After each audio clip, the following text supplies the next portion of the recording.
Okay, so after a long time, I am going to start biology just because of few students and I am very thankful to you as well. मतलब मैं खुद नहीं पता था कि biology पढ़ाऊंगा दोबारा से. Way back in 2016 year 2016 में मैंने biology पहले पढ़ाई थी and now अब मैं आप लोगों को पढ़ाया. I don't know कैसा पढ़ाऊंगा but I will try my best कि आप लोगों ने बोला है and definitely अगर आपको अच्छा लगेगा तो I will do. Right? Okay. So starting with the first chapter, biology class 11 से शुरू करने जा रहे हैं. तो बेटा आपके पास बहुत सारी चीजें आएंगी कि चैप्टर 1 से शुरू करो या इससे शुरू करो. But if you are going for NEET तो आपकी जो स्ट्रेटेजी है वो बिल्कुल परफेक्ट होनी चाहिए. I will prefer human physiology to do first क्योंकि ह्यूमन फिजियोलॉजी सबसे ज्यादा वेटेज है. 7 चैप्टर है हमारे पास तो मिनिमम 15 से 16 क्वेश्चन आपके बनेंगे ही बनेंगे. तो आई विल प्रेफर कि आप लोग बायोलॉजी में ह्यूमन फिजियोलॉजी से स्टार्ट करें. XYZ अगर कहीं पे भी हो रहा है, if you are going for any other competitive examinations also तो मेरे को पता नहीं, बट अगर आप नीट के लिए जा रहे हो तो आप ह्यूमन फिजियो से ही स्टार्ट करेंगे. It would be the best option suited for you. Starting with human physiology हमारे पास सबसे पहला चैप्टर होने वाला है बेटा, वो हमारे पास होने वाला है digestion. Right? So what is digestion? अगर हम लोग इसकी बात करते हैं, सबसे बड़ी चीज बेटा इसमें भी वही है मैंने जो आपको बोला है NCERT. ये आपकी इस बार भी बाइबल है और एनसीईआरटी का एक एक पॉइंट आपको क्लियर होना चाहिए. हाँ, मैं यहाँ पर आपको एनसीईआरटी से डीप जरूर कराऊंगा लेकिन उतना जितना आप लोगों के नीट में काम आएगा. ठीक है, बाकी आप लोगों के जो डाउट्स वगैरह हैं वो आप आराम से पूछ सकते हो, उसमें प्रॉब्लम नहीं है. Start with digestion. डाइजेशन है क्या? तो बेसिकली हम लोग जितना भी खाना खाते हैं, राइट, उसको सिंपल फॉर्म में ले जाकर हमारी बॉडी एब्जॉर्ब करती है और एब्जॉर्ब करने का जितना एब्जॉर्ब हुआ वो यूटिलाइज करती है और उसके बाद हम लोग फिर उसे वेस्ट को निकाल देते हैं. इतने सब प्रोसेस को हम लोग पूरे चैप्टर में पढ़ने वाले हैं. मतलब सिर्फ देखने में तो इतना सिंपल है but basically digestion involves 5 steps. 5 steps या बचपन से पढ़ते आ रहे हैं. सबसे पहले इंजेशन. सबसे पहले क्या होता है? इंजेशन. आप लोगों ने कोई चीज खाई, ठीक है, उसके बाद हमारे पास क्या होता है? बॉडी में जाएगा, एब्जॉर्ब होगा, एब्जॉर्प्शन, उसके बाद क्या होगा? उसे यूज करोगे, एसिमिलेशन, और लास्ट में हमारे पास क्या होता है? इजेशन या एक्सक्रीशन. राइट? सो अब यहाँ पर हमारे पास जो प्रोसेस है कि आप लोगों ने डाइजेशन में इतने सारी चीज की है, कहाँ से शुरू होती है, कैसे डाइजेशन होता है, इस चीज को हम लोग देखने जा रहे हैं. स्टार्टिंग में डाइजेशन, हमारी बॉडी में डाइजेशन शुरू होता है वो यहाँ से होता है. देखो हमारी जो ह्यूमन बॉडी है यहाँ पर हमारे पास 2 ओपनिंग्स होती है. ठीक है, एक एंटीरियर ओपनिंग होती है जो कि हमारी माउथ होती है, एक पोस्टीरियर ओपनिंग होती है जो हमारा एनस होता है. लेकिन जब हम लोग एनिमल किंगडम पढ़ेंगे तो वहां पर हम लोग पढ़ेंगे ये तो इवोल्यूशन के साथ हुआ था. मतलब हर ऑर्गेनिज्म में ऐसा जरूरी नहीं है कि 2 ही ओपनिंग्स हो. किसी किसी ऑर्गेनिज्म में आप लोग वहां पे पढ़ेंगे कि सिर्फ एक ही ओपनिंग है जहां से वो इनटेक और एग्जिट दोनों ही सेम तरीके से काम करते हैं. हमारे को कितना अजीब लगता है ना. ठीक है, मतलब ठीक है.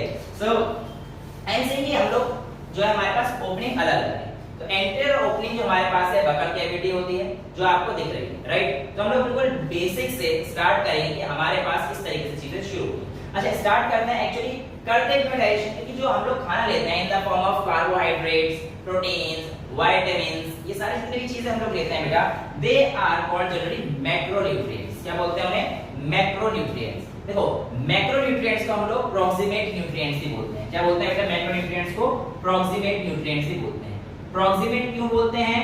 क्योंकि बेटा वो ज्यादा क्वांटिटी में चाहिए होते हैं, ज्यादा क्वांटिटी में चाहिए होते हैं. और दूसरे जो हमारे पास होते हैं माइक्रोन्यूट्रिएंट्स, इनको हम लोग कौन सा कहते हैं? प्रॉक्सिमेट.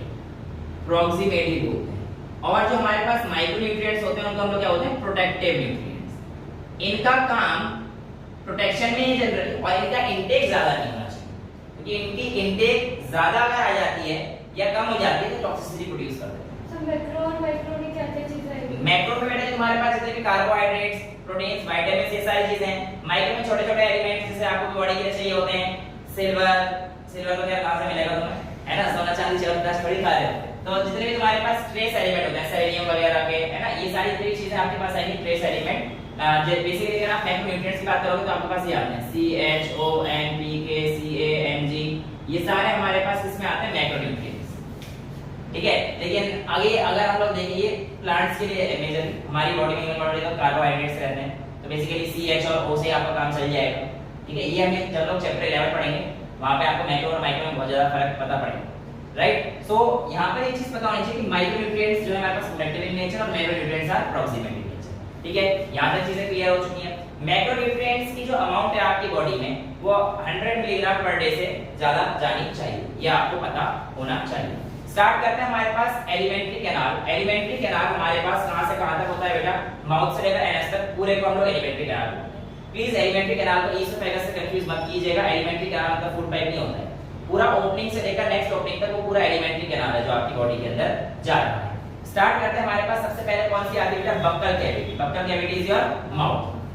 देखो यहाँ पर अगर आप माउथ खोलोगे तो आपके पास सबसे पहले क्या चीज आएगी? लिप्स, जिनका यूज बाद में तो बहुत होगा अभी बता लें, है ना? तो जो हमारे पास लिप्स हैं, अगर इसको ओपन कर देते हैं हमारे पास तो हमारे पास एक बहुत बढ़िया स्ट्रक्चर हमें देखने को मिलता है, बट उसके अंदर हमें क्या दिखते हैं? Teeth, right? टीथ हमें दिखता है। अब लिप्स और टीथ के बीच में एक जगह बच रही है जहां पे आप अपना टंग आराम से निकाल सकते हो। इसको हम लोग क्या बोलते हैं? वेस्टिब्यूल। तो जो area between lips and teeth is called vestibule. So ये आपको एरिया पता अगर रहे तो बहुत बढ़िया है, अदरवाइज कोई दिक्कत नहीं है इतना। अच्छा, अब हमारे पास टीथ एंड लिप्स, यस। सो अब हमारे पास वेस्टिब्यूल हो चुका है। अच्छा, अब हम लोग आगे बढ़ते हैं तो हमारे पास जो ह्यूमन के टीथ हैं ये कैसे होते हैं, क्या होते हैं, इसको जानने से पहले हम लोग टाइप्स ऑफ टीथ के बारे में डिस्कस कर लेते हैं। देखिए बेटा, टाइप्स ऑफ टीथ कितनी बार आते हैं इसके बेस पर अगर हमारे पास आएंगे तो वी कैन से कि हमारे पास 3 तरीके के होते हैं। कितने टाइप्स के होते हैं? 3 टाइप्स के। इसमें सबसे पहला जो होता है वो होता है मोनोफायोडोंट। कौन सा होता है? मोनोफायोडोंट। मोनोफायोडोंट मतलब ऐसे टीथ जो जिंदगी में सिर्फ एक ही बार आएंगे और बाद में कभी नहीं आएंगे, मतलब एक बार आए जैसे हैं वैसे ही होंगे, ठीक है? तो नेक्स्ट हमारे पास मोनोफायोडोंट के बाद जो हमारे पास आते हैं वो आते हैं डायफायोडोंट। कौन से आते हैं? डायफायोडोंट। अब देखो बेटा, डायफायोडोंट क्या होते हैं? जिनके पास टीथ 2 बार आते हैं, ऐसे ऑर्गेनिजम्स को हम लोग डायफायोडोंट बोलते हैं। जैसे कि आप और मैं भी डायफायोडोंट हैं।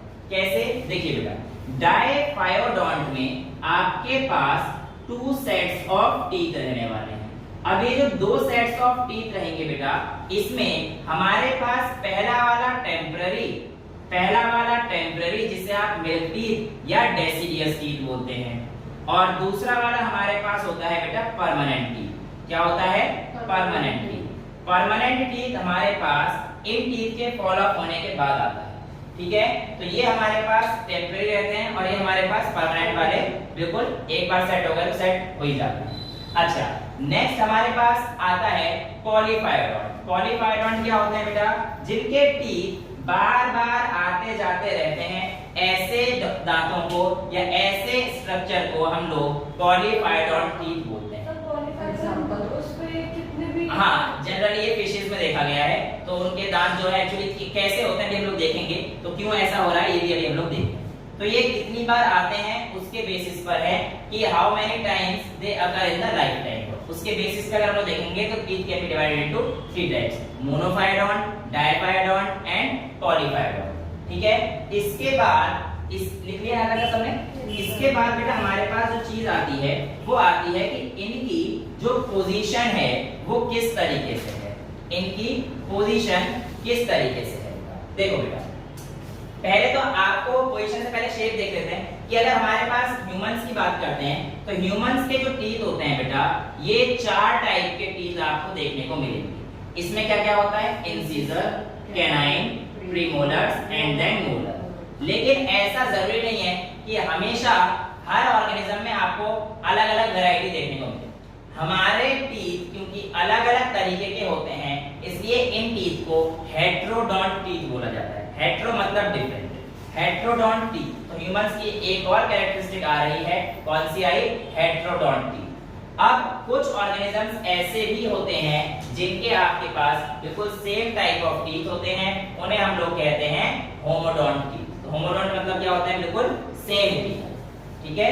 तो यहाँ पर हमारे पास ह्यूमंस के इंसिजर, कैनाइन, प्रीमोलर्स, मोलर्स होने की वजह से इसके अंदर क्लासिफाई करा गया है, हेटेरोडोंट टीथ के अंदर क्लासिफाई हम लोग करते हैं। सेम वाले क्या थे? होमोडोंट्स।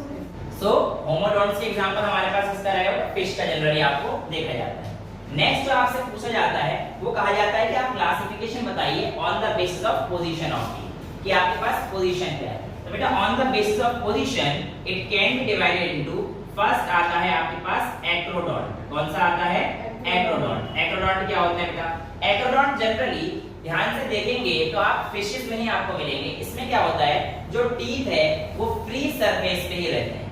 जो आपकी जॉलाइन है ना बेटा, इसी पे तो टीथ आ रखी है, राइट। अब यहाँ पे आप पढ़ोगे, जब आप पढ़ोगे मैक्सिला, मैंडिबल, ये सारी चीजें हम लोग जब स्केलेटल सिस्टम पढ़ेंगे उसमें आराम से पढ़ेंगे, ठीक है। तो एक्रोडॉन्ट क्या होता है, जो हमारे पास ऊपर के सरफेस है ना उसी पे नॉर्मल टीथ लगे रहते हैं, तो सिंपली बहुत आराम से निकल जाते हैं, आराम से गिर जाते हैं, फिर दोबारा आ जाते हैं, तो ये फ्री सरफेस पे रहते हैं। तो teeth are present on the free surface. Sir नीचे की साइड नहीं होंगे? हां है, वही फ्री सरफेस पे है। उसमें मतलब इस तरीके से मान लो ये होगा, ये सिंपल से ऐसे बस, ठीक है। तो ये फ्री सरफेस पे रहते हैं और इसका एग्जांपल आपको क्या देखने को मिलेगा बेटा, आपको जनरली फिशेस देखने को मिलेगा। एक्रोडॉन्ट के बाद जो बेटा दूसरा आता है हमारे पास, वो आता है बेटा आपके पास प्लूरोडोंटी। कौन सी चीज आती है? प्लूरोडोंटी। अब प्लूरोडोंट टीथ में क्या आता है हमारे पास, आपके पास क्या होता है कि लेटरल साइड पे टीथ फिक्स रहते हैं, यानी कि पूरे उसमें नहीं रहेंगे, लेटरल साइड्स पे, यानी कुछ ऐसा समझिए कि अगर इस तरीके से ऐसे हुआ ऐसे, तो इनके टीथ यहाँ पर फिक्स रहेंगे। ये आपने देखा होगा सांप में जो फैंग्स होते हैं उनके दांत यहाँ निकल के आते हैं, तो fangs of snake are pleurodont. Elephant आ सकता है? एलिफेंट अभी हम लोग आगे डिस्कस करेंगे, एलिफेंट का केस यहाँ पे आएगा। जो आप टस्क की बात कर रहे हो मैं अभी यहाँ पे समझाऊंगा एलिफेंट के केस की, आप टेंशन ना लीजिए। तो प्लूरोडोंट टीथ में हमारे पास ये चीज आती है। नेक्स्ट आते हैं बेटा हमारे पास प्लूरोडोंट बेटा, जहाँ पे लेटरल सरफेसेस पे हमारे टीथ फिक्स रहते हैं। Example in case of snakes, fangs of snakes. Snakes की क्या होते हैं, फैंग्स होते हैं, वो हमारे पास इसी से ही रिलेटेड है। नेक्स्ट आता है बेटा हमारे पास थीकोडोंट। कौन से? थीकोडोंट। बेटा देखिए थीकोडोंट में हमारे पास क्या होता है कि जो आपके पास ऐसे समझिए कि आपका जो ह्यूमन टीथ है वो कुछ इस तरीके से लगा हुआ है, इस दांत में थोड़ा कीड़ा पड़ गया, अब है ना। अब यहाँ पर देख पा रहे हो, तो ये एक जॉ के अंदर एम्बेडेड, एक सॉकेट के अंदर हमारा टीथ एम्बेडेड है भाई, पूरा एम्बेडेड है ना उसके अंदर। तो ऐसे टीथ जहाँ पर जॉ के अंदर एम्बेडेड रहते हैं, ऐसे टाइप ऑफ टीथ को हम लोग क्या बोलते हैं? Thecodont teeth. तो यानी कि एम्बेडेड इन द सॉकेट रहते हैं। और ये किस किस के केस में मिलते हैं? एक तो ह्यूमंस, और इसके अलावा बेटा एक रेप्टाइल भी है जिसका नाम है क्रोकोडाइल। तो क्रोकोडाइल में भी अच्छी खासी जबड़े में पकड़ने की ताकत रहती है, इसलिए आप लोग इनका इस्तेमाल बहुत ज्यादा करते हैं, ठीक है। मतलब क्रोकोडाइल भी करते हैं, आप भी ज्यादा करते हैं, क्योंकि आपको पता है कि आपके सॉकेट के अंदर एम्बेडेड है, आराम से निकलेगा नहीं, तो इसलिए हमारे पास थीकोडोंट टीथ का ये आपके पास आ जाता है। अब ह्यूमन बीइंग्स के डेंटल फार्मूला की बात करते हैं। डेंटल फार्मूला क्या होता है, कैसे होता है? अच्छा, इसके बाद एक और वो है कि based on the position of enamel, और किस तरीके से अरेंज रहता है इनेमल एंड डेंटाइन की पोजीशन पर, उसके बेस पर अगर मैं बात करता हूं तो बेटा ऐसे समझिए, आपके पास चार टाइप के और आते हैं, मतलब ये ह्यूमन टीथ की क्लासिफिकेशन हो जाए, चार टाइप के और आएंगे। उसमें आएगा एक तो ब्यूनोडोंट। ये ब्यूनोडोंट जो है ये हमारे पास आप ऐसे समझिए कि कस्प लाइक होते हैं। कस्प मतलब ये ह्यूमन की कैटेगरी। देखिए हमारे जो टीथ है, अगर आप उसे ध्यान से देखोगे बेटा, तो ऐसे करके ऐसे कस्प हैं, ठीक है। ये वाला जो पोर्शन है ना, ये देखिए ध्यान से, तो ये ऐसे करके ऐसे कस्प हैं, ताकि जो हमारे पास ऊपर का जॉ है, अगर मैं उसको नीचे रखता हूं तो प्रॉपर्ली उसके अंदर फिक्स हो जाता है। इन केस अगर मेरे दांत नॉर्मल हैं, हालांकि अभी हैं तो आराम से फिक्स हो पा रहा है, तो हमारे पास इसके केस में ये ऐसे इस तरीके से हमारे पास ब्यूनोडोंट कस्प्स होते हैं। ब्यूनोडोंट जहां पे कस्प लाइक स्ट्रक्चर रहता है हमारे पास, और एक आराम से दूसरे के ऊपर आ जाता है, तो इसे हम लोग क्या बोलते हैं? Bunodont teeth. और ये किस केस में पाया जाता है बेटा? हमारे पास ये भी ह्यूमंस के केस में पाया जाता है। तो एक बार आपसे क्वेश्चन में अगर पूछना चाहे, पूछा भी था कि ह्यूमन का टाइप इसमें से कौन-कौन से हैं, तो अब तक देखिए हमने ह्यूमन से कौन-कौन से टाइप पढ़ लिए हैं। एक हमारे पास डाइफाइडोंट होते हैं क्योंकि वो दो सेट में आते हैं, राइट। दूसरा हमने थीकोडोंट पढ़ लिया है क्योंकि वो फिक्स रहते हैं। एक हमने हेटेरोडोंट पढ़ लिया है, और लास्ट हमारे पास क्या आता है? ब्यूनोडोंट। तो all these comes under the category of human teeth, right. Bunodont के बाद आपके पास आता है सेलेनोडोंट टीथ। कौन से? सेलेनोडोंट। सेलेनोडोंट्स में क्या होता है? सेलेनोडोंट में आप ऐसे समझिए कि इनके जो दांत होते हैं ना, इनके दांत में कुछ ऐसे चंदा मामा बने रहते हैं। चंदा मामा देख रहे हैं, तो इस तरीके के इनके दांत रहेंगे।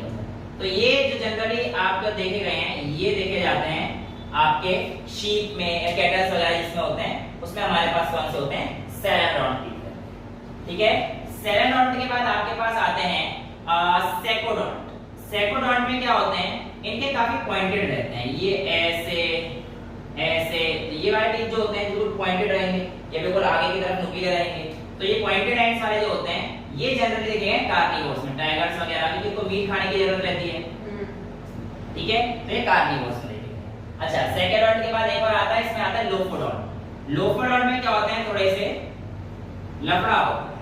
इसमें क्या होता है कि ब्रिजेस गैप जनरली आप ऐसे नहीं कि दांत तो ऐसे जा रहा था बट उसमें ऐसे रुके निकलते हैं, ऐसे ये ऐसे, तो ये बहुत ज्यादा निकलते हैं। जैसे हमारे में था सिंपल एक डिप्रेशन और एक कैविटी होगी जहां पे आराम से दोनों दांत फिक्स हो सकते हैं, बट इसमें क्या होता है बहुत ज्यादा रिजेस आपको देखने को मिलेंगे। तो ट्रांसफर रिजेस जो आपको देखने को मिलेगी, ट्रांसवर्स रिज जो आपको देखने को मिल रही है यहाँ पर, ये इन टीथ को हम लोग किसमें काउंट करते हैं, लोफोडॉन, और ये किसमें पाए जाते हैं बेटा, जनरली एलिफेंट के अंदर पाया जाता है। अच्छा, एलिफेंट का आपको एक चीज दिखती होगी कि वो जो हमारे पास बाहर आते हैं उनको हम लोग क्या बोलते हैं, टस्क्स। तो टस्क्स ऑफ एलिफेंट हमारे पास क्या होते हैं बेटा, actually they are modified incisors. तो आपको पता होना चाहिए कि जो टस्क ऑफ एलिफेंट है वो हमारे पास मॉडिफाइड इंसिजर है। बट आपने एक और जानवर देखा होगा, वॉलरस, ठीक है, हाँ, वॉलरस के यहाँ से ऐसे दो लंबे लंबे दांत निकल रहे होते हैं, ये वाले साइड के दांत निकल रहे होते हैं। तो वॉलरस के जो टस्क हैं they are modified canines. Tusk of walrus ये मॉडिफाइड कैनाइन है, बट टस्क ऑफ एलिफेंट ये मॉडिफाइड किसका फॉर्म है बेटा, इंसिजर का। ये चीज आप लोगों को पता होनी चाहिए। अभी तक के टाइप्स ऑफ टीथ में कौन कौन से क्वेश्चन पूछे जा सकते हैं, इससे ज्यादा डीप में तो नहीं पूछा जाता है। नेक्स्ट वाला वॉलरस, हाँ, वॉलरस का टस्क जो है बेटा वो कैनाइन का मॉडिफिकेशन होता है और एलिफेंट का टस्क जो है वो इंसिजर का मॉडिफिकेशन होता है। अब हम लोग इसके बाद पढ़ते हैं डेंटल फार्मूला के बारे में जानते हैं। डेंटल फार्मूला क्या होता है, कैसे काम करता है, आइए इस बारे में जानते हैं। डेंटल फार्मूला होता है कि आप एक लाइन से लिखिए और इस तरीके से लिखिए कि आपके पास अपर और लोअर दोनों की क्लासिफिकेशन भी हो जाए और आपको समझ भी आ जाए। ह्यूमन बीइंग्स का, एडल्ट का और बेबी का अलग अलग फार्मूला होता है बेटा। कैसे, ह्यूमन बीइंग्स में जो एडल्ट होते हैं उनका फार्मूला है 2123 बाय 2123 into 2। क्या मतलब है इसका बेटा, ये हमारे पास टाइप्स ऑफ टीथ हैं 2 1 2 3। इसमें हमारे पास क्या है, आइए समझते हैं। यहाँ पे जो आपके पास 2 है, पहला वाला, ये आपको बताना चाह रहा है कि ये आपके इंसिजर्स, क्या है बेटा, इंसिजर। एक क्या है आपका कैनाइन, 2 आपके पास क्या है प्रीमोलर और 3 क्या है आपके पास मोलर। अब आप लोगों के जो इस एज में हो, मुश्किल है कि ये 2123 का सारा सेट आ चुका हो। एक्चुअल में क्या होता है कि आपके 2122 या 2121 पे भी हो सकता है चल रहा हो।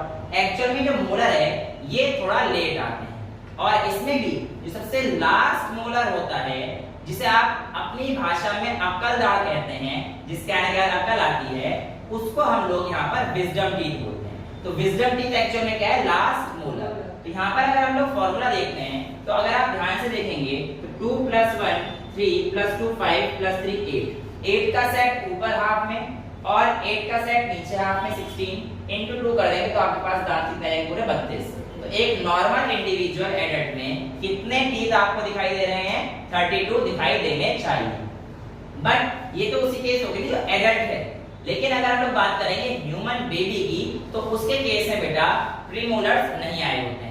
तो ह्यूमन के केस में अगर हम लोग बात करेंगे तो बेबी का केस ऐसे आता है और उसके मिल्क टीथ के समय की कंडीशन जो कि हमारे पास आती है वो ये होती है 210, यानी कि इंसिजर कैनाइन आते हैं। और आपको बताया था मैंने जो मोलर होता है उसमें एक तो अभी भी नहीं आया होगा कुछ लोगों का, तो बेबी की तो छोड़ ही दो, है ना। तो यानी कि वो विजडम टीथ बचा हुआ है और यहाँ पर कितने बचे हुए हैं, 2 दांत बचे हुए हैं, ठीक है। तो ये चीज आपसे पूछी जाती है कि कितने टीथ हमारे पास, बेबी का डेंटल फार्मूला क्या होता है, तो 210, क्योंकि उनके पास क्या नहीं आए होते हैं, प्रीमोलर्स नहीं आए होते हैं। This is the formula for baby, ठीक है। तो अगर आपसे मैं पूछूं कि हमारे जो डेंटल फार्मूला एडल्ट का वो कितना आएगा, 2123 और बेबी का क्या आएगा 210, ठीक है। इसमें कोई कंफ्यूजन नहीं है, ये क्वेश्चन पहले भी आ चुका है, क्लियर है, यहाँ तक सारी चीजें क्लियर। तो ये हमारे पास टीथ का ऑलमोस्ट खत्म हो जाता है। हाँ, इसके अलावा एक चीज पूछी जाती है, ये जो आपको व्हाइटिश बिल्कुल आपके दांत चमकते हुए सफेद दिख रहे हैं, ये किसकी वजह से है, बेसिकली यहाँ पे तो कैल्शियम फॉस्फेट की वजह से है। और ये जो आपके पास हार्ड कवरिंग है ऊपर वाले पोर्शन की, ये इनेमल होता है। क्या होता है बेटा, इनेमल होता है। अब इसमें जो इनेमल आता है ये कैसे आता है, कहां से आता है, आइए समझते हैं। एक्चुअल में ह्यूमन का टीथ कुछ इस तरीके से एम्बेडेड रहता है सॉकेट के अंदर। ये ह्यूमन बीइंग का दांत है, ठीक है। अब ये सॉकेट के अंदर ही हमारा दांत है, ये तो हमारे पास वही जॉ है, ठीक है। अभी हम लोग यहाँ पर पढ़ेंगे मैक्सिला, मैंडिबल वगैरह, जब हम लोग स्केलेटल सिस्टम पढ़ेंगे अच्छे से। तो इनेमल जो है बेटा, इसके ऊपर जो व्हाइट लेयर आती है वो कौन सीक्रेट करता है, तो आपको पता होना चाहिए कि उसके जो सेल्स होते हैं उन्हें बोलते हैं एमिलोब्लास्ट सेल्स। क्या बोलते हैं? एमिलोब्लास्ट। कहीं एमाइलोब्लास्ट भी लिखता है बट इट्स एमिलोब्लास्ट सेल्स, ठीक है।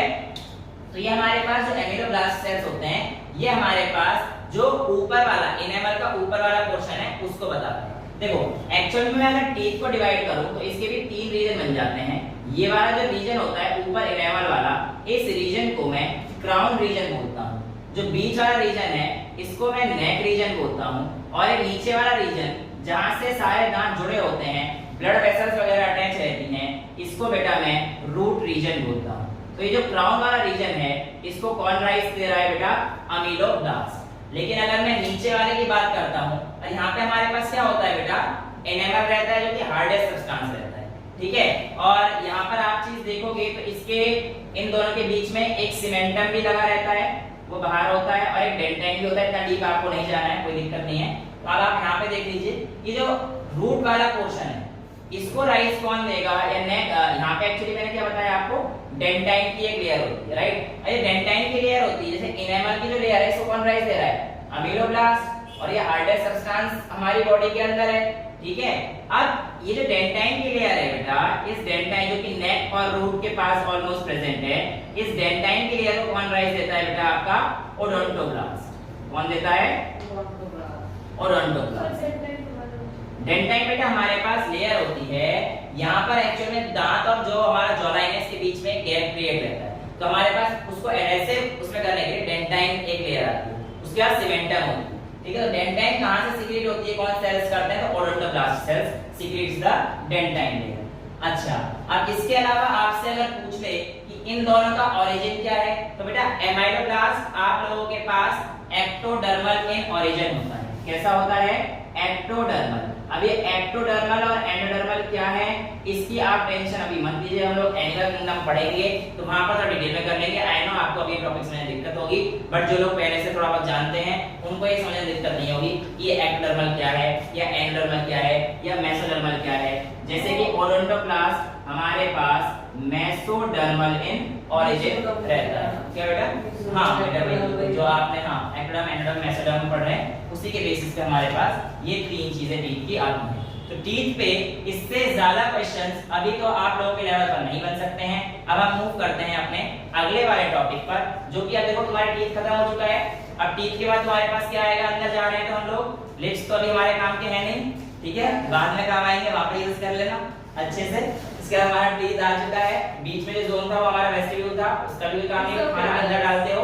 हाँ, टीथ हमारे पास और दूसरा काम किसमें मदद करता है? मास्टिकेशन ऑफ फूड्स, बिल्कुल उसी को मास्टिकेशन बोलते हैं। अच्छा, तो मेरे पास यहाँ पर 2 क्वेश्चन आते हैं। एक आता है टीथ का रोल है सलाइवा से मिक्स करना, और दूसरा आता है टीथ का रोल है मास्टिकेशन, और तीसरा ऑप्शन आ जाता है हमारे पास कि दोनों सही हैं, और चौथा ऑप्शन आता है इनमें से कोई भी सही नहीं है। तो आप क्या टिक लगाओगे? दोनों सही है। हाँ, तो बेटा आपको गलत हो जाएगा, मुझे पता था ये लगाएंगे। अब ध्यान सुनिए, टीथ का रोल सिर्फ और सिर्फ अगर ऐसे स्पेसिफिक क्वेश्चन में पूछा जाता है तो मास्टिकेशन करके सरफेस एरिया को बढ़ाना होता है, ताकि आपका फूड आसानी से डाइजेस्ट हो जाए, एब्जॉर्ब अच्छे से हो जाए। जितना सरफेस एरिया बढ़ेगा, जितना पतला जाएगा आपके बॉडी के अंदर, उतने बॉडी को कम मेहनत करनी पड़ेगी। फिर सर सलाइवा से तो मिक्स होता है? नहीं बेटा, सलाइवा से मिक्स करने का काम आपकी टंग करती है। तो ये दोनों फंक्शंस आपको बिल्कुल क्लियर रहने चाहिए। तो मैं इसको हटा दूं यहाँ पर। अब दूसरी जो हमारे पास आती है वो आती है बॉडी का ऑर्गन या बकल कैविटी। दूसरा पार्ट जो हमें पढ़ना है वो है हमारे पास टंग। टंग बेटा अगर हम लोग बात करते हैं तो एंटीरियरली और पोस्टीरियरली 2 तरीके से करेंगे, आगे का पोर्शन और पीछे का पोर्शन। अब tongue floor of the buccal cavity, अगर आप ध्यान से देखो तो अगर एक बक्कल कैविटी को कमरा मान लो तो उसकी जमीन पे क्या लगा हुआ है? टंग लगा हुआ है, और इसके नीचे, टंग के नीचे अगर आप ध्यान से देख पा रहे हैं तो एक ऐसा कोई ना कोई सॉकेट दे रखा है आपको, जहां से आपका टंग को कनेक्ट कर रखा है। सॉकेट तो नहीं बोलेंगे, पर आपको एक अटैचमेंट दिख रहा है जिससे आपका टंग नीचे कनेक्टेड है। उस पॉइंट को या उस पार्ट को टंग के हम लोग बोलते हैं फ्रेनिलम। क्या बोलते हैं बेटा? फ्रेनिलम। तो फ्रेनिलम आप लोगों की टंग को जो हमारा बॉडी बकल कैविटी के रूफ फ्लोर से टच करता है, फ्लोर से सॉरी रूफ से नहीं फ्लोर से, उस पोर्शन को हम लोग क्या बोलते हैं? फ्रेनिलम। तो frenulum helps in the attachment of tongue to the floor of the buccal cavity. Buccal cavity में जहां पे हमारे पास टंग है, तो बेटा इस टंग को आइए अब हम लोग ध्यान से देख लेते हैं। अब हमारे पास जीभ ऐसी रहती है लगभग राइट। अब जीभ में क्या क्या काम होते हैं आइए सबसे पहले समझते हैं। जैसा कि आप लोग सभी जानते हैं जीभ का काम बहुत सारे होते हैं, लेकिन अभी जब हम लोग बायोलॉजी पढ़ रहे हैं, मतलब ये वाली बायोलॉजी डायरेक्शन वाली बायोलॉजी पढ़ रहे हैं, उसके केस में आप लोग बचपन से पढ़ते आए हो टंग हेल्प्स इन टेस्ट। ठीक है, टेस्ट को डिटेक्ट करने के लिए आप लोगों को टंग का इस्तेमाल करना पड़ता है। बट आप लोगों को यहाँ पर बता दें कि टंग के अंदर सारे टेस्ट नहीं होते हैं बेटा। टंग के अंदर से 4 ही टेस्ट पाए जाते हैं। जो आपका टिप रीजन होता है ये जनरली बेटा स्वीट टेस्ट के लिए आता है। किसके लिए आता है? स्वीट टेस्ट के लिए आता है। और इसके पीछे ये वाला जो पोर्शन आता है टंग का, इधर के साइड वाला, उसको बेटा हमारे पास सॉल्ट रीजन के लिए जाना जाता है। नेक्स्ट जो हमारे पास आता है वो हमारे पास इससे थोड़ा सा ऊपर वाला जो पोर्शन होता है बेटा, ये हमारे पास खट्टा। देखो अंतर है, ये खट्टा है ये नमकीन है, तो ये सोर टेस्ट के लिए आता है। और इसके जो टंग के पीछे वाला जो रीजन होता है ये वाला बेटा, ये बिटर टेस्ट के लिए आता है। टंग का ये वाला पीछे वाला पोर्शन जो है बिटर टेस्ट के लिए आता है। फिर आप कहोगे कि सर हमें तो मिर्ची भी लगती है, मिर्ची का टेस्ट कहाँ पे आता है? एक्चुअली बेटा मिर्ची के लिए कोई टेस्ट बर्ड नहीं होता। ये जितने भी सारे बर्ड हैं ये सारे आपके पास इस तरीके से ही हैं। और टेस्ट बर्ड की अगर मैं बात करूं तो मिर्ची के लिए कोई टेस्ट बर्ड नहीं। फिर सर हमें मिर्ची कैसे लगती है? एक्चुअल में आपके जो बर्निंग रिसेप्टर्स हैं वो एक्टिवेट हो जाते हैं और इस वजह से आपको मिर्ची लगती है। तो चिलिंग का या चिलीनेस का कोई भी बर्ड आपके पास बॉडी में नहीं होता है।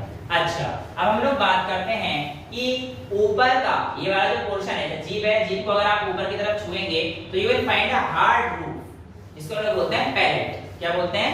पैलेट। तो जो हमारे पास हार्ड रूफ है ऊपर, वो हमारे पास पैलेट का काम करता है।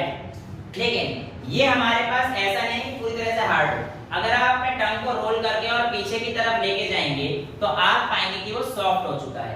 ठीक है, तो anterior part of the palate is hard but the posterior part is generally soft. अब ऊपर के पार्ट में जो आपका पैलेट है वहां पे आप अपनी जीभ लेके जाइए तो आप अभी देखेंगे कि आपके पास ये यूनिफॉर्म नहीं है, प्लस ऐसा लग रहा है कुछ गड्ढे गड्ढे ऊपर की तरफ हो रखे हैं। राइट, यानी कि उस पैलेट में कुछ गड्ढे गड्ढे लग रहे हैं। अगर ध्यान से देखेंगे तो अगर आप ध्यान से करेंगे इस चीज को तो आप पाएंगे कि आपके जीभ के जो ऊपर वाले पैलेट पे क्या लगे हुए हैं, थोड़े से गड्ढे लगे हुए हैं, फिर कुछ इस तरीके से जीभ पूरी स्मूथ नहीं चल रही है। राइट, इसका मतलब क्या है कि यहाँ पर कुछ ना कुछ दिक्कत है। तो बेटा वो जो स्ट्रक्चर प्रेजेंट है वहां पर ऐसे गड्ढे, उस पैलेट में हमारे पास उनको क्या बोलते हैं? रिवगे। क्या बोलते हैं बेटा? रिवगे। और ये रिवगे किसका काम करते हैं? एक्चुअल में क्या होता है कि आपकी ग्रिप को प्रोवाइड करते हैं ताकि आप खाना खाओ। अगर आपको पता हो तो एंटीरियर पार्ट में आपके खाने पे कंट्रोल रहता है, यानी कि जब आपका गस्सा यहाँ तक ऊपर वाले पोर्शन में रहता है तब तक आपके कंट्रोल में, जो बोलस आप खाते हो वो आपके पास जो रहता है ऊपर वाले पोर्शन में कंट्रोल में रहता है। लेकिन एक बार यहाँ तक पहुंच जाए फिर वो कंट्रोल नहीं रहता। यानी कंट्रोल में कहाँ तक रहता है? जहां तक आपका ये एंटीरियर पोर्शन है, पैलेट जहां तक है, हार्ड पैलेट, वहीं तक ही आपका सिर्फ और सिर्फ कंट्रोल में रहता है। जैसे ही सॉफ्ट पोर्शन में गया वहां से अपने आप चला जाता है। यानी कि जो आपके रिवगे हैं जो कि इस हार्ड पैलेट में आते हैं, इसका काम क्या है? ये एक ग्रिप बना के रखता है जिसकी वजह से आप खाने को आसानी से खा पाते हैं। ठीक है बेटा, हमारे पास जो टंग होती है इसमें हमारे पास कुछ पेपिले होते हैं। अभी पेपिले वगैरह क्या होते हैं? एक्चुअल में ऐसे समझिए कि हमारे पास जो टेस्ट बड्स होते हैं ना, वो आपको तो ऐसे दिखते हैं बट ये कुछ पेपिले की वजह से हो। और पेपिले को याद रखने की ट्रिक है triple F C. Triple F C देखो बेटा, एक होता है फिलीफॉर्म, फिलीफॉर्म, दूसरा होता है फंजीफॉर्म, तीसरा होता है फोलिएट और चौथा होता है सर्कमवेलेट। अब देखो बेटा अंतर क्या होता है। देखिए, एक सबसे बड़ी चीज जो आपका फोलिएट पेपिले होते हैं ये आपके पास आदमियों के अंदर नहीं होते। They are absent in man और वी कैन से मैन।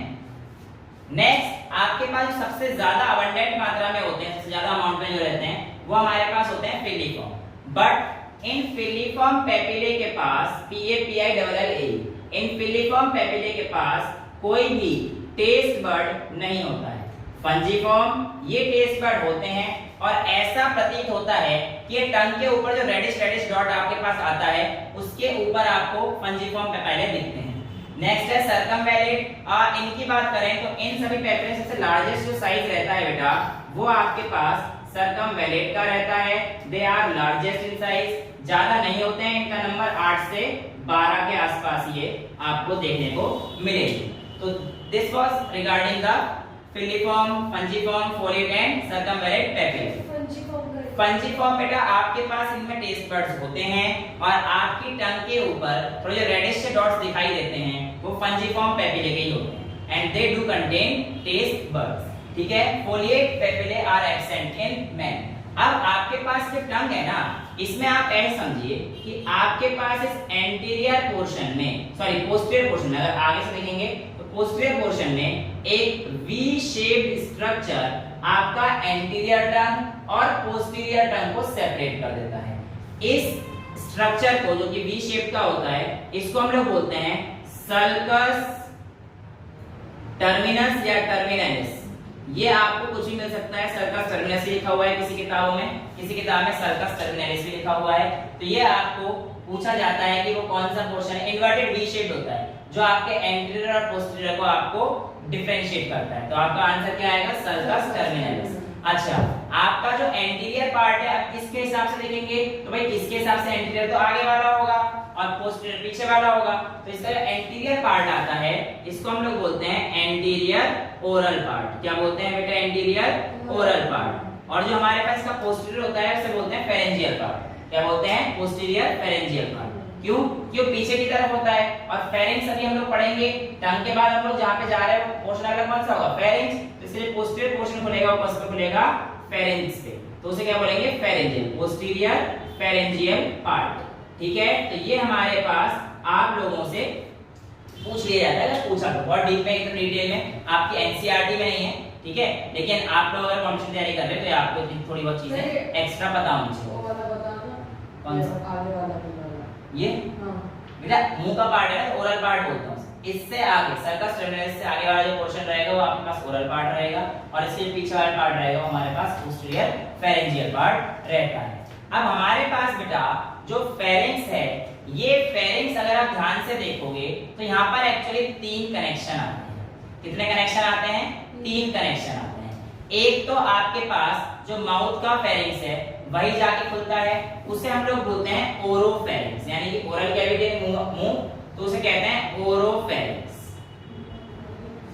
ठीक है, एक आपके पास जो नोज की है उसकी अगर हम लोग बात करते हैं तो वो जब जाकर फेरिंक्स के पास, देखो आप अगर सांस लोगे अंदर और आपके पास एक पोर्शन आपको पता पड़ रहा है कि जहां पर आपके पास जाकर सांस और कहीं ना कहीं खाना ऐसा लग रहा है कि यहाँ पे शायद मिलते होंगे, वो वाला जो पोर्शन है बेटा वो हमारे पास आता है नेजोफेरिंक्स। क्या बोलते हैं उसे, नेजोफेरिंक्स।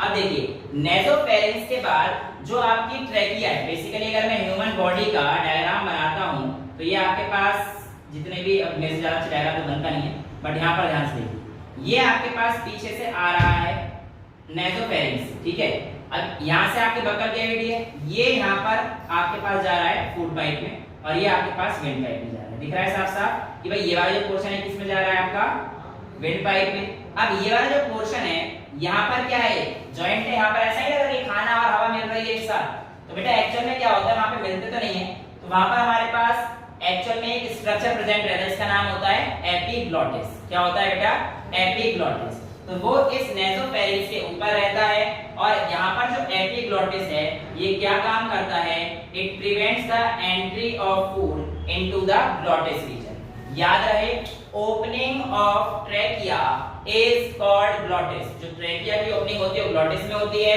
और अगर आप ईसोफेगस यानी कि फूड पाइप की ओपनिंग की बात करेंगे तो ओपनिंग ऑफ फूड पाइप कहां पर होती है बेटा, उसे बोलते हैं हम लोग ग्लूटेला। क्या बोलते हैं, ग्लूटेला।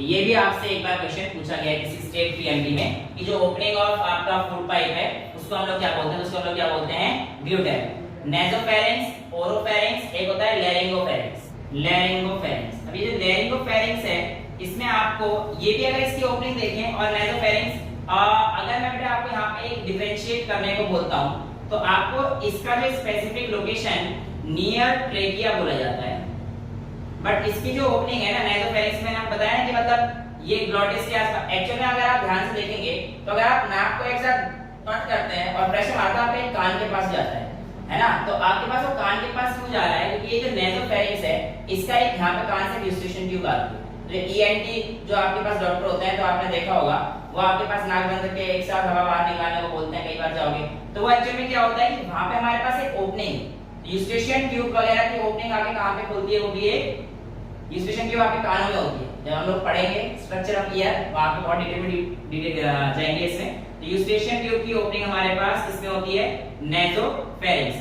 तो लैरिंगोफेरिंक्स नियर ट्रेकिया, यहाँ पे हमारे पास क्या खुलता है, ओरोफेरिंक्स आपका बक्कल कैविटी यहाँ पर जाकर ओपन होती है, और यूस्टेशियन ट्यूब जो कि ईयर का पार्ट है हमारे पास कहां पर आकर खुलता है, नेसोफेरिंक्स में खुलता है। अब फेरिंक्स के जो लिम्फोइड टिश्यू होते हैं, देखो जहां पे भी वर्ड आ जाएगा लिम्फेटिक वेसल्स या लिम्फोइड तो आप समझ जाना ये आपकी इम्यूनिटी से खिलवाड़ कर रहे हैं, यानी कि ये आपकी इम्यूनिटी को बचाने की कोशिश कर रहे हैं। इम्यूनिटी का खिलवाड़ मतलब तुम तो आजकल बर्गर पिज्जा ज्यादा खाते हो, दिक्कतें पैदा करेंगी, तो इससे बचने के लिए आपको आप बॉडी के अंदर इम्यूनिटी बनानी पड़ेगी। तो उसमें कौन से टिश्यूज हेल्प करते हैं, लिम्फोइड टिश्यू। बेटा तो lymphoid tissues helps in immunization of the body. अब ये लिम्फोइड टिश्यू होते हैं ना बेटा, ये फेरिंक्स के जो लिम्फोइड टिश्यू होते हैं उनको हम लोग टॉन्सिल्स बोलते हैं। तो lymphoid tissue of pharynx is called tonsils. अब ये टॉन्सिल्स जो हमारे पास आते हैं, यस ये टॉन्सिल्स जो आपके पास आते हैं इनको आप एक सर्कुलर स्ट्रक्चर में अरेंज भी कर सकते हैं इस तरीके से, और इन सर्कुलर स्ट्रक्चर में अरेंज करते समय आपको यहाँ पर कुछ टॉन्सिल मिलेंगे जो कि सिंगल रहेंगे, आपको यहाँ पर कुछ टॉन्सिल मिलेंगे जो कि सिंगल रहेंगे, बट आपके पास जो यहाँ पर यूस्टेशियन ट्यूब है इसके पास और इसके पास आपके पास दो टॉन्सिल होंगे जो कि पेयर्ड इन नंबर होंगे, यानी कि यहाँ पे भी आपको मिलेंगे इसके ऊपर और इसके नीचे भी मिलेंगे। ठीक है, अब इन टिश्यूज के नाम क्या क्या हैं तो एक दो के तो अभी मेरे को याद भी नहीं है, बट जितने इस रिंग को मतलब ये रिंग में अरेंज होते हैं तो वॉल्डेयर्स रिंग बोलते हैं। मैं अगली वीडियो में आपको बता दूंगा कि इनके नेम क्या है, बट हाँ कुछ के तो मेरे को याद है जो मैं आपको बताया था। एडिनॉइड्स बोलते हैं, फेरिंजियल टॉन्सिल्स, इनको लिंगुअल टॉन्सिल्स बोलते हैं। इनमें से एक पैलेटाइन टॉन्सिल्स होता है और एक सबलिंगुअल, वो आपको जो है कंफ्यूज नहीं करूंगा मैं, बस आप ये ध्यान रखिए ये जो अरेंजमेंट है इन टॉन्सिल्स का एक रिंग की तरह हो सकता है, तो इस रिंग को हम लोग वॉल्डेयर्स रिंग भी बोलते हैं। क्या बोलते हैं, वॉल्डेयर्स रिंग भी बोलते हैं। कितना टाइम बाद बायोलॉजी पढ़ा रहा हूं तो आई एम रियली सॉरी कि मैं ये चीजें भूल रहा हूं, बट डोंट वरी मैं आपको नेक्स्ट वीडियो में या फिर जो भी इच्छा देखें तो आपको ये नेक्स्ट वीडियो में आपको बता दूंगा, इसकी आप टेंशन ना लीजिए। तो इनको हम लोग क्या बोलते हैं, वॉल्डेयर्स रिंग, मतलब जो अरेंजमेंट होता है बिल्कुल रिंग लाइक स्ट्रक्चर में, तो ये हमारे पास किसमें आता है, वॉल्डेयर रिंग्स। और अब जो फेरिंक्स हमारे पास नीचे जाएगा तो अब हमारे पास किसमें खुलने वाला है, हमारा ईसोफेगस। इसके आगे का पोर्शन हम लोग अगली क्लास में